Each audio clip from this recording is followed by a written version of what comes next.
I'm JJ Virgin, PhD dropout, sorry mom, turned 4-time New York Times bestselling author.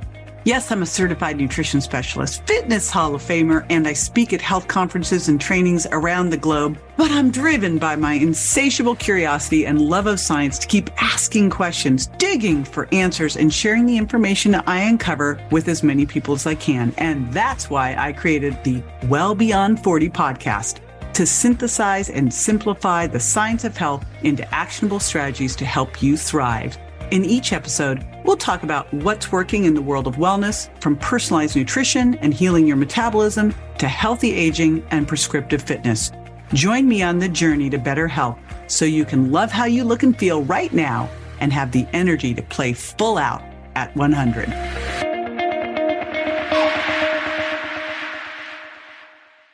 So this is super exciting because this has never been done before. And I have the best guest for my first time here.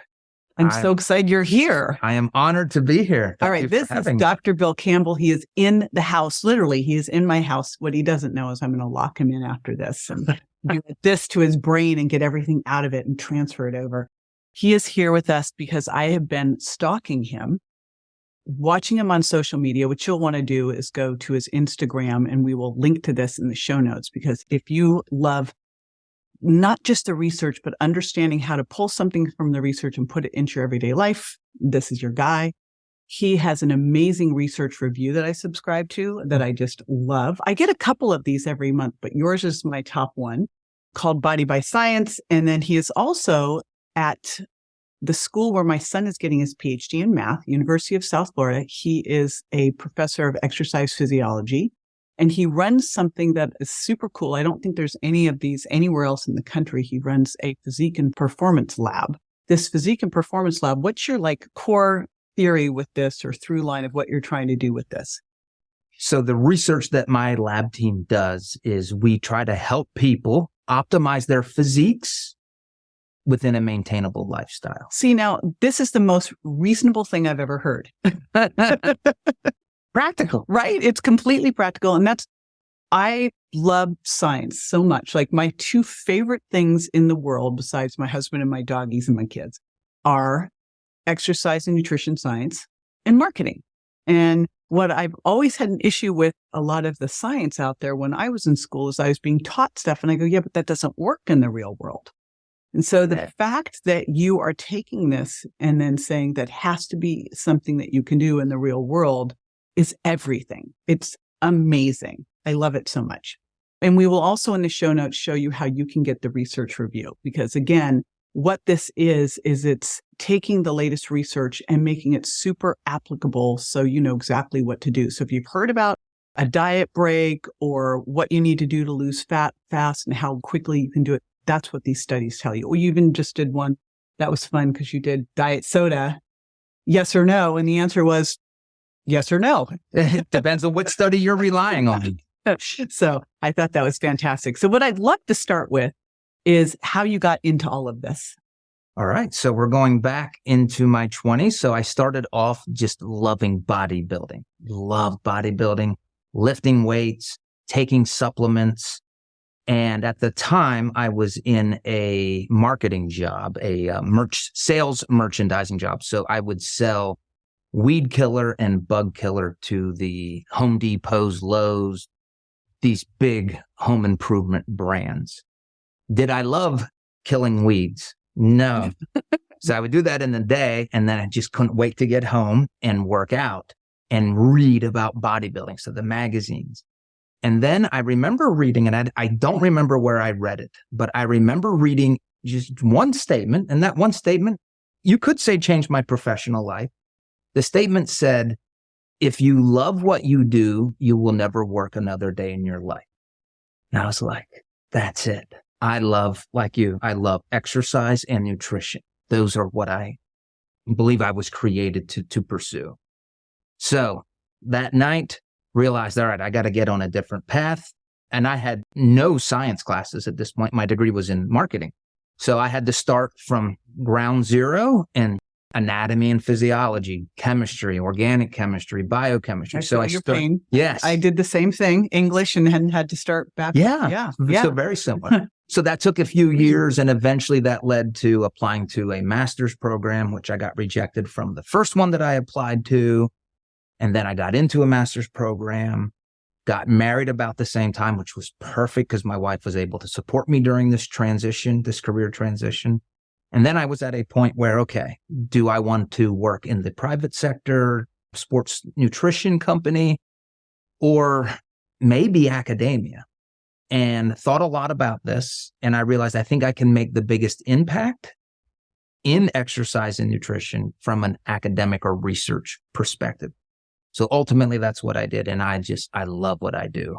I love USF, University of South Florida. I love my lab team, my students. I love the freedom that I get to research the topics that I want to research. So I'm living a dream life. I'm very blessed. It's so sweet. So I will tell you, my son, is getting his PhD in math, and now he gets to teach and he gets to interact with the students, and he goes, I live my dream life.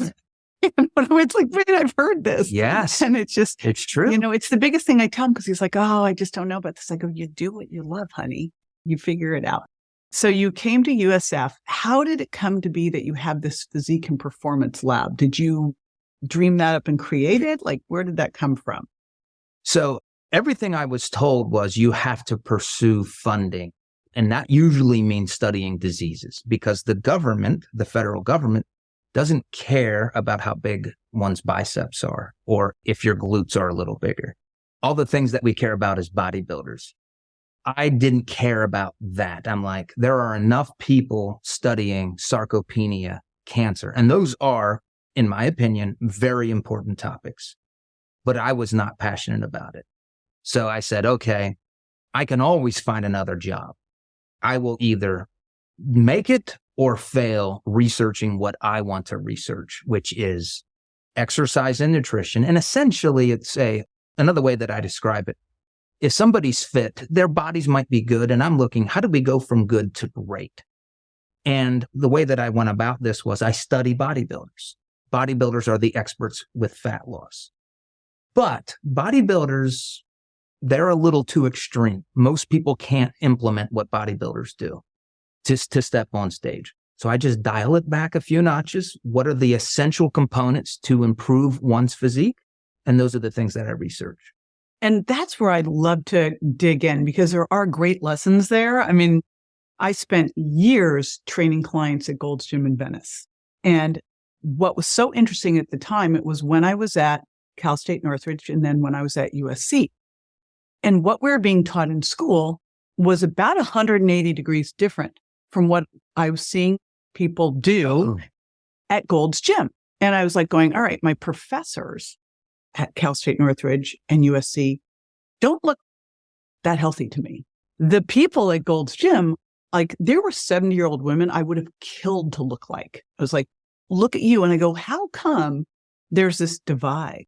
This doesn't make sense to me. Why on one hand am I being told at school that you need to lose weight before you lift weights, and that you have to do cardio for at least 30 minutes or don't bother, and that you can get all the nutrition. I was literally told this. You can get all the nutrition you need from a potato, versus I go down to Gold's Gym in Venice, and they've got one little area with 4 bikes that you never see anyone on until like competition week. No one uses them. They do everything in the weight room. They're living on chicken, broccoli, and brown rice. I go, it's a completely diametrically opposed situation. So you've had this opportunity to both look at what they were doing, look at the extremes, and dial it back. What are like the big lessons learned there? Because that's how you designed your studies, right? Based on what you were seeing. Yeah, well, it's funny. I think you'll like this. I basically designed my studies for me and my wife. So we want to look. Let's love this. I think she does. Now, she didn't always love, when I was getting my doctorate and master's, she was my lab rat. Like, I would bring her into the lab and do all these tests on her because I was learning how to do the test. That got a little old. Oh, God. Did you have to do muscle biopsies on her? I did muscle biopsies, but that's the one I didn't even ask. I did not ask that.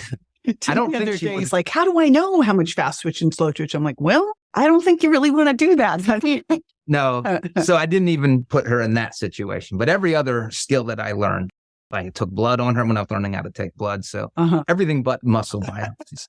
So that's essentially, yes. I don't want to step on stage as a bodybuilder. but I would like to look close to that and be fit and be functional and have mobility. So the things that are interesting to me, and my wife has the same mindset, I'm like, all right, let's study this in the lab. And of course, well, now my students, I have such an amazing research team. They're designing our research studies this year. Oh, that's so cool. Yeah. Well, let's talk fat loss. I know we're going to dig into muscle a lot and to fat loss and to protein, all my favorite things. Selfishly, just like you talk about, you design your studies based on you. Like my podcast is like, what is JJ most interested in? And everything now is geared around what does it mean to age powerfully? And the reason I put that together was I was looking at the statistics, and everyone's talking about muscle loss as we age.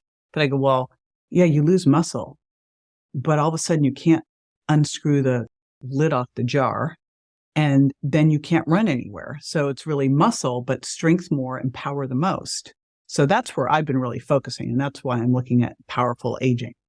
But I know with most people, when you hear this, they go, they want to lose weight. What they really mean is they want to lose fat. Yes. And fat loss is like, reigns supreme. So I'd like to start with the whole fat loss thing. But where I'd love to start is when I was in school, I was taught that men have 3 to 5% essential fat they have to survive. Women have 10 to 12% body fat. For a healthy male, they'd be somewhere in the 10 to 18% range. An athletic male, say 5 to 12%, and that a man, like 22% higher than that was metabolically unhealthy. And that for women, was 18 to 22%, maybe up to 25%. But when they started to get to 29% metabolically unhealthy, and athletic women would be somewhere in the 15 to 22% range. Now I'm looking at the body fat ranges, and they're all a lot higher. But I know that our physiology didn't change. So I don't know if we've just gotten better at understanding body fat and its risks, or maybe we're separating body fat and looking at visceral adipose tissue. But I'd love to know, are there norms now for body fat and where we should be? And what are they now? I can speak to textbook norms and I can speak to what I see. So here's where I always just ground my own mind around this. Your average young female who doesn't lift, but who's not obese, her average body fat is 27%. That's your average. Just think of a young 30-year-old female walking around, not fit, but not obese. So 27%. The average male, young male, again, not fit, is 15%. We would look at them and say, oh, they are relatively fit. But these aren't people that are lifting weights or are out running. Mm-hmm. So there's average. And in the textbooks, they refer to this as reference man and reference woman. And I'm aware of that back to the 1980s is when I first came upon that literature. So that one thing that tells us is people that are overweight, they're above those numbers of body fat. To be optimal, fit, prevention of chronic diseases, having more mobility, more energy, we're going to be lower than these averages. So for a female, that might be around 20% body fat. For a male, that might be around 12 to 13%. And you're right. It is important to at least conceptualize this essential body fat, because when you start getting too lean, that's when for a female, you would start harming reproductive functions. When you see females like bodybuilders on stage, they're likely in that range, but they're not living their lives at these very lean physiques that you see when they're competing for most of them. So again, if a female gets below 10%, male gets beneath 5%, they are having some hormonal abnormalities that are not healthy in the short term, but we've learned that they recover after their competitions, usually within a few weeks to a few months. So just to answer all of this, the typical most healthy ranges are going to be lower than these averages, because the average person, especially as society gets more and more sedentary, more and more reliant on ultra-processed foods, these things promote excess body fat. So we want to kind of set the thermometer back to what's best. For a number, in my experience, in my opinion, for males, that's around 12% body fat. For females, it would be around 20% body fat. So it was interesting. Tim and I was telling you, I decided to get in my best shape for 60. So I did a DEXA when I was 39 and I was 13.9% body fat. Now I've been as low as 10. And But- real quick, DEXAs will always be higher than what you think. So if you're 13% on a DEXA, that would probably be 10, 9 on many other devices. But let me hear Nice. So 13.9. But what was interesting, that was when I was 39. At 59, I went in same weight and 13.9 again. And I was like, chicken dinner, right? I was like, winner. Yeah, you're winning. But Tim, he didn't look like you just met him. But you would look, oh, he looks great. He looks healthy. He looks fit. He was working out and eating healthy, 25%. And I went, now I have a Tanita, professional grade Tanita downstairs, and that had him at 18%. And I was like, but the Tanita downstairs reads me high and the DEXA read me lower. So I was like, That's interesting. yeah, isn't that weird? So I went, although just recently it read me low. So I was like, okay, We went through and shifted everything for him, made sure he was taking creatine, upped his protein, like just shifted everything. Now he's down to 12. On the Tanita or on the DEXA. He dropped from 25 to 14. He dropped 20 pounds of fat and put on 19 pounds of muscle in 6 months. Now, he also started testosterone. So it's like, okay. If he hadn't started testosterone, he probably would have gotten half that result. Yes. You know, but still, it just shows you how critical it is to test these things because you wouldn't know just by looking. Like, Right. I never would have suspected this. And the other piece of it that I'm just hoping at some point we'll be able to start to look at is, obviously your total body fat is very different than if you had higher visceral adipose tissue versus not, right? Yes. Yep. From a health standpoint. Yep. Yeah. Is there any way that you guys are looking at that or evaluating that right now? My lab does not. We have a device that will estimate visceral body fat, but all of my research subjects, they're generally young and healthy. Now we're about to having a little bit of a shift where we're going to start looking at some middle-aged, maybe just females over the next year. So nice. Yeah. Well, what are you going to, I guess you can't really tell me yet. Can well, I don't have the details. So one of the projects, and I'm working on this with one of my grad students, Kendra Jarrett, we're going to look at females around the menopause age. So what are the best habits going into menopause so that you are as solid as you can be to prepare for this? Then during the menopause transition, what are the best practices that you can adhere to so that you're beating the odds? Because this is so good. No one is addressing that market because it's so challenging to do it. Yes. And it's funny. I've thought the same thing. It's almost like the fitness profession ignores.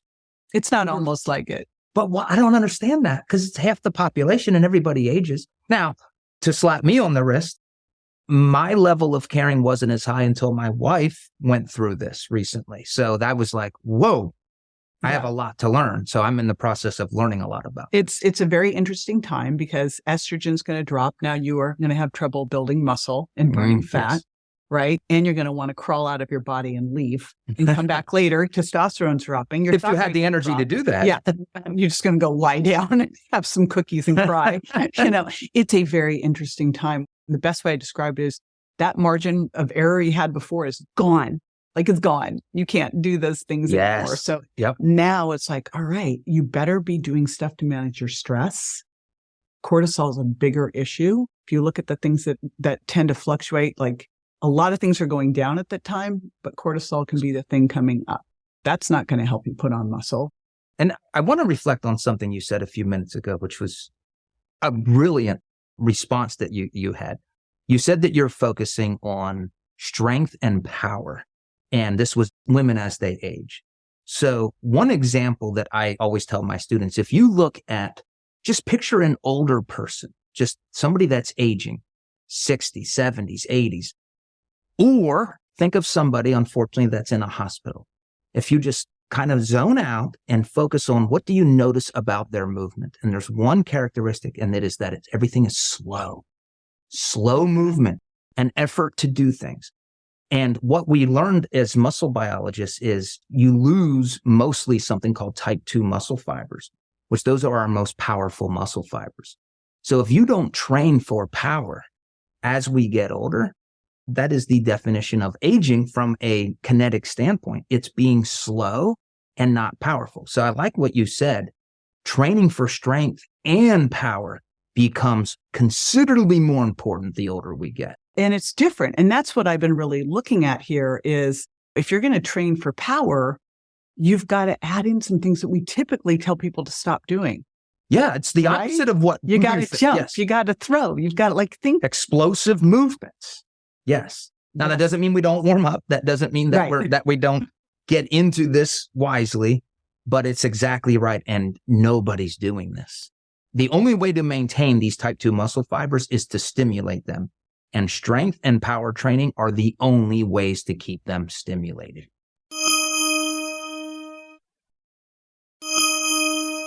I am so beyond excited about this because literally I'm looking at this going, what we've been doing is as we age, we go, you should just walk. Just do walking, maybe do an elliptical, but all things that are much more long, slow distance. And maybe you're going to do some Pilates or easier things. But if you look at then if you're now prioritizing slow twitch fibers and you're losing fast twitch, but you're doing more exercise towards slow twitch, you actually will make it worse. Yeah, there's a fiber type transition that happens in the body. So yes. So you got it. That's why I've been looking at going, if I was going to design, and I have been agonizing over this now for months. I'm working on this program I'm calling Built to Last. And it is for that, 40 plus, 50 plus person. And I've got them into different types, the sedentary, the couch potato, the walker. And based on that, where they start and how they do this, because I've got to be able to progress someone without getting them injured. But my whole premise is you train safely in a gym, not to get better at training at the gym, but to get better at life. And if you can't jump and move to the side and do those things in the gym, you're going to get hurt in real life. So you've got to put these things into the gym. And the primary focus is going to be on fast twitch. When I look at cardio and everyone's talking zone 2 and VO2 max, well, you can improve VO2 max with HIIT training. I just tested my VO2 max yesterday because it's I want to see where it is. And then I'm going to really push it. But I thought, I want to have them do some sprint interval training. Now we'll do it controlled, but I heard on some podcast, I'm trying to remember whose, that, after the age of 30, it was 95% of the population never sprints again. Oh, that wouldn't shock me. Right? I hadn't sprinted for a while. And then I went to a Camp Tampa class and went on a sprint treadmill, which is why we got one. It was I need to do this, But that is my focus is it's putting in power in the warm up, simple power moves. Now, this is after you've done some foundational training, but then some hypertrophy, then an immediate strength push, and then some hypertrophy so that I can get all of it in and in the order so that it makes sense. And that's where I was playing around too. And then in the cardio, doing some sit, hit into some zone 2 if they want to. But again, what are the priorities? And then alongside that, some yoga in there because they still have to balance. Yes. Get up off the floor. Yeah, that's huge. Yeah. Right. I mean, think about it. If you were going to test someone's fitness level of 60 plus, I was like, what would the test be? Well, it would be jump. Yep. It would be get off the floor, right? Because getting off the floor involves balance too. And then it would be a grip strength. Yeah. Pretty simple stuff. And then a 1 mile walk for a VO2 max. Anyway, I digress. Let's go back over to fat loss. All right. Which is my cup of tea. But we have so many things to talk about here. I could not congratulate you on the mindset of training for power. Well, and here's, one more thing there, and then we'll go over to fat loss. It's a bigger thing too. Now, you get this because you are married and you seem like a very evolved male. Plus, you do a lot of research on women. Women are an interesting bunch. And I've been talking a lot about creatine lately, and I get DM'd every single day, women going, I don't want to do this and get bulky. Women our whole lives have tried to make ourselves smaller. And in fact, being 6 feet tall, my whole life, they're like, you're so big. I'm like, I'm tall. It was never I don't want to be big. I want to be tall. We've always tried to make ourselves smaller. And what I also see here at this point in life is you look at the blue zones. And I think one of the big reasons people live longer in the blue zones is because they matter as they age. Yeah. We have a totally different thing here in, an ageism thing here. And so I think part of this whole thing is stepping into your power. So now let's dig into fat loss. All right. Your area of expertise here. You hear all the time, and I remember this back in grad school, do long, slow distance because you'll burn more fat. And I went, I don't think it's about how much fat you burn during exercise. I think it's how much fat you burn all day long. So what are some of the myths out there with fat loss first? The one thing that I get a lot of is just being extreme in fat loss approaches. So let's have an assumption here. Somebody wants to lose body fat. So they desire to lose body fat. What should they focus on? The answer to that is calories. Some people will tell you, and all over TikTok, YouTube, cut carbs, dietary fats, horrible. Don't do a detox regimen. None of that matters. What matters is that you consume fewer calories than what you're burning. And I know that's not sexy. I know that's not exciting. My life is dedicated to fat loss. That is what I do. I get up in the morning and I read fat loss research. And I go to bed at night thinking about that. And I've never read a study, and I've read thousands of studies where the researchers put their subjects in a caloric deficit and they did not lose fat. Now, there are some things that we can incorporate into our lives which are more powerful, that it can be, if you want to use the word hacks, to help with fat loss. And the most low-hanging fruit is protein intake. And my lab has done several studies on protein intake, and most of this is in females, but it's amazing. Like, protein is unique in its ability to induce fat loss. In fact, I've been saying recently, protein is a fat loss supplement. It's a great statement. Why do you think women are so afraid about eating protein? My whole mantra now is eat protein first. And I'd love to dig into like the protein leverage hypothesis all around this, because I still see women not getting enough protein and they're like, I don't know how to get that much. I go, just eat it first. Just eat it first. If you eat it first, then you know you got it in. Then eat the rest of that other stuff. You probably won't want to. So why is this propaganda still around, do you think? That I don't know. Now, do you offer protein supplements in your supplement line? Yeah, I've been using protein shakes. Well, what happened was when I wrote the Virgin Diet, part of it was I wanted them to start the day with a smoothie. The reason being is in the Virgin Diet, it's an elimination diet where I pull out gluten, dairy, eggs, corn, soy, peanut, sugar, artificial sweeteners, because in food sensitivity testing, these are the most common offenders. When you do that, what do most people eat for breakfast? Protein? They eat gluten.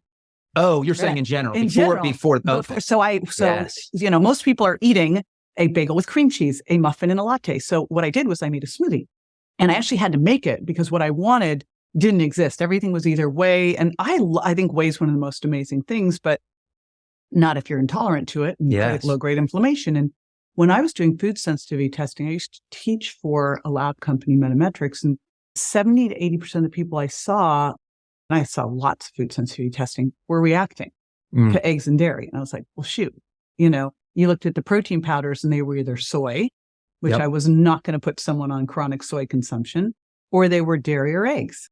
So I made my own. And so that's when I started with all of this. A lot of people, when they debate and argue, and there's a lot of fighting in the fitness and nutrition space. So much. Yes. And what they argue about is what's causing all this obesity. And one of the things that's most typically argued is it's carbs. And some people say, no, it's fat. And what's been ignored is the role of protein in the obesity pandemic. And it is a pandemic. It is worldwide now. So there has been a theory, and this theory's been around for decades. It just gets no attention. And essentially, the protein leverage hypothesis says that until you get a given amount of protein in your diet or consumed in your body per day, you're going to have an elevated hunger drive. If you don't eat much protein, you're pretty much going to have a high hunger drive all day. When you do surpass this protein threshold, now you're not as hungry. And is there truth to this? Well, there's been multiple studies, and this was originally found in insects. They're like the studies real quickly, which was really powerful. They had humans, these were males and females, and they had them eat a 10% protein diet, which was very low, a 15% and a 25% protein diet. And they did this for 4 days, and they did a great job of disguising the meals. So all of the calories were the same. So all the subjects were eating the same amount of calories. The only difference was some of them was low protein, some of them were higher protein diets. And again, they disguised it so they couldn't taste the differences. And at the end of the 4 days, when they compared the 10, 15, and 25%, the group that was eating the lowest protein consumed significantly more calories. They were craving more foods. And this also supports a lot of the ultra processed food research. They were craving foods and they weren't necessarily the healthiest foods. So they were choosing a lot of processed carbs and fats to make up these calories. So now we have this protein leverage theory, which says more protein is going to make us less hungry. And if you're less hungry, you're going to eat less calories. Then we had this really well-designed study which supported this. And that's just one of the studies. There are many. So eat protein first. Those are things that you're putting yourself off to a great start to your day. And again, this is one of the lowest hanging fruit. Focus on protein. Get protein first in the day. And this really helps people like me because I am a hungry guy.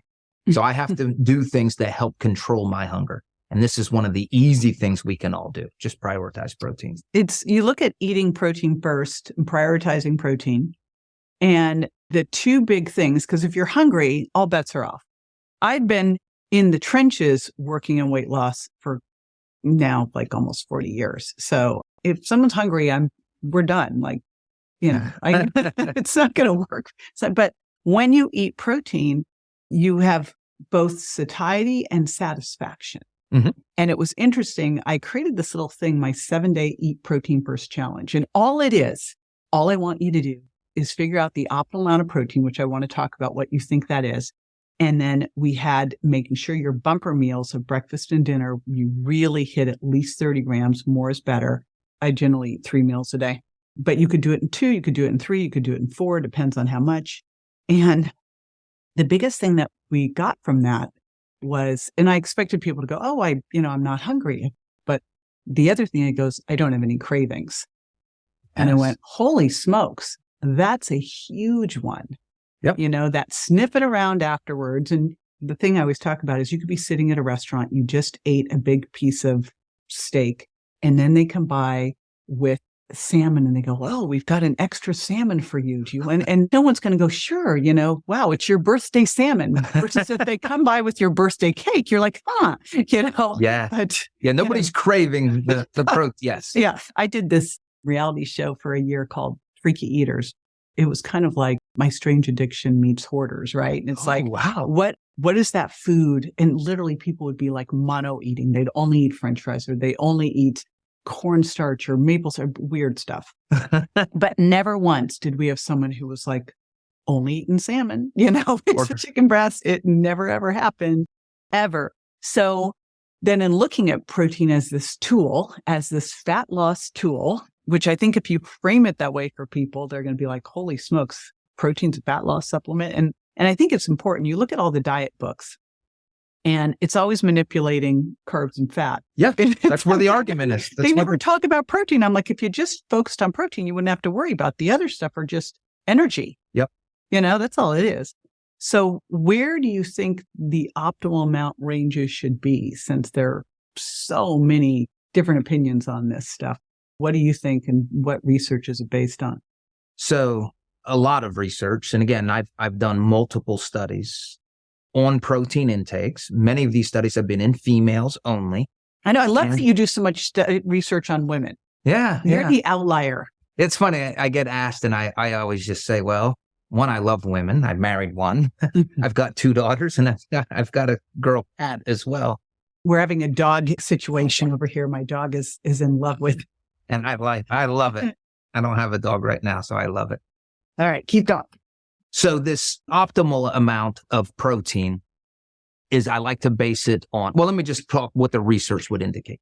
The research would suggest the most important thing is your total daily protein intake. So when you get up in the morning till you go to bed at night, how much protein did you have in the day? That's the most important thing. And I would suggest my analysis of the research would say that if you multiply your body weight by about 0.75, that's the amount of protein where you get the most benefit from a high protein diet. And again, that can mean fat loss, maintaining muscle, even building muscle if we're resistance training. And if we have Europeans listening in, that's about 1.6 grams per kilogram of body weight. but about 0.75 grams. So take your body weight, multiply it by 0.75. That's how many grams of protein you should get. Above that is not harmful. It's just that the benefits become less and less. But I will eat more than that. My wife will eat more than that. I eat more than that. Yes. Yeah. Yeah. I'm a very happy protein eater. So there's no harm to going above it. No. And there's actually, I would suggest there's benefits. It's just that the 90% of the benefits are met at that 0.75 times your body weight level. Above that, benefits get less and less. So you talk about that for the day, but what I'd love to do is also break that into meals. Yes. And well, that's the second most important thing. Because I get this DM and it said, honestly, it was like either my hairstylist or my manicurist. It was one of those two. And I'm like going, I'm not sure why this would be a question. Says that you can only assimilate 22 grams of protein at a time. It was something like that. And I'm like, yep, what? I've heard of that my whole career. Would vary based on your age, sex, activity level, size, muscle mass. Number one. Number yes. two, is it 23 grams or is it 24? Like, I just kind of went, oh my gosh, come on. But you've heard that your whole life of how much protein can you really use? And it's not like the protein that maybe can't be assimilated and brought into your muscles or wherever it's going to go. The rest of it doesn't just magically poof go into air. Let's break into that. I would love to talk about that one. Like, what's an optimal amount per meal? In my interpretation of the research is that's the second most important variable. So how much do you get in the entire day? Then the second thing is breaking that up into approximately 3 to 4, maybe even 5, but typically 3 to 4 approximately equal distributions of that amount. So let's just say that I need 150 grams of protein per day. If I get 50 for breakfast, 50 for lunch, and 50 for dinner, then I'm approximately, or in that case, exactly equally distributing that protein throughout the day. And again, you can do that in 4 meals. I always like to tell people have a protein feeding either before or after your workouts. I think that makes sense. And then let's talk about the 22 grams that your body can't use. Where that comes from is an overemphasis on muscle protein synthesis. So it is true that your body can only take in so much protein and direct it towards muscle protein synthesis. That is true. So when people are saying you can only use 20 grams or 25, what they mean is they don't know they mean this. They mean I can't spike muscle protein synthesis with 50, 70, 80, or 100 grams. There is a limit. So it goes up and then it levels off. Where this is somewhat not true, or where this statement is lacking, is we also have something known as muscle protein breakdown. So protein also suppresses the rate at which our muscles are being broken down. Nobody ever considers that. And you can build muscle by increasing muscle protein synthesis or by lowering muscle protein breakdown. We also have something called the thermic effect of protein. So the more protein we have in a meal, the more that will increase our metabolic rate because it takes a lot of energy for the body to digest, absorb, break down. So let me just say this. If you took in 1,000 grams of protein, your body will deal with it. There is no limit. Like you said, that it doesn't just disappear. A given amount will be limited on muscle protein synthesis, but there are other benefits that the body receives from more than 22 grams per meal. So on a per meal basis, figure out how much you need per day. And again, we get that by just multiply your body weight by 0.75, and that's how many grams you should get a day. And then divide that into 3 or 4, maybe 5 protein feedings per day across the day. That's what we know will help maximize muscle mass. Now, I've been focusing on at least 30 grams of animal, 40 grams of plant, morning and evening as a recommendation to make sure that they're getting that 2.5 to 3 grams of leucine. Yes. Critical. Yep. Now you're getting into the science weeds. What I'm trying to do is make this as easy as possible for someone to follow, but also make sure that we're covering our bases. Because again, I think, 40 plus, but especially when we start to get 60 plus, and you look at all those rates that you hear of muscle loss, strength and power doubling, I'm like, we need to make sure we're deploying everything. And so a couple things that I've been looking at, and maybe just overkill, especially when I hear them going, I can't get that much protein. I was like, or they just are insisting on staying plant-based. I'm like, just have some essential amino acids with your breakfast and your dinner and make sure you get it in. I also do that when someone's going through surgery, but I've been just toying with the idea, and maybe won't make a difference, because I don't know how long after your meal, if you stop eating at least 2 hours before bed, maybe 3 or 4, how long are you in muscle protein synthesis? Because you're going to go through a whole cycle of breakdown, buildup, and you want to, right? There's a whole line of research called muscle full effect is how we often describe it. But when you eat protein, your amino acids in the blood go up, and so does muscle protein synthesis. And what has to happen is some people think, well, let me just keep eating protein every 30 minutes so that my amino acids stay high and muscle protein synthesis stays high. But what happens is, even if you were to infuse amino acids, because researchers have done this, amino acids go high in the blood, muscle protein synthesis will still go down, even if amino acids are high. So what we've learned is you need to eat protein, increase amino acids, then it needs to go back down and it needs to reset. So you eat again in a few hours, and then muscle protein synthesis follows. This conversation was filled with so much incredible information, and I want to be sure you get to hear all of it. So I'm breaking it into 2 parts, and I'm going to continue it next week. We're going to be talking about what Dr. Bill Campbell has learned in his lab about losing fat and building muscle, the number one thing that makes diets more successful, and the experiment he ran on himself that opened his eyes to the relationship between body fat and hormones. Make sure you tune in next week to catch the second half of my conversation with Dr. Bill Campbell. Now, in the meantime, be sure to check out the show notes at jjvirgin.com/Body by Science and get Dr. Bill Campbell's free download, The Best of Body by Science. Be sure to join me next time for more tools, tips, and techniques you can incorporate into everyday life to ensure you look and feel great, and more importantly, that you're built to last. And check me out on Instagram, Facebook, YouTube, and my website, jjvirgin.com. And make sure to follow my podcast so you don't miss a single episode at subscribetojj.com. See you next time.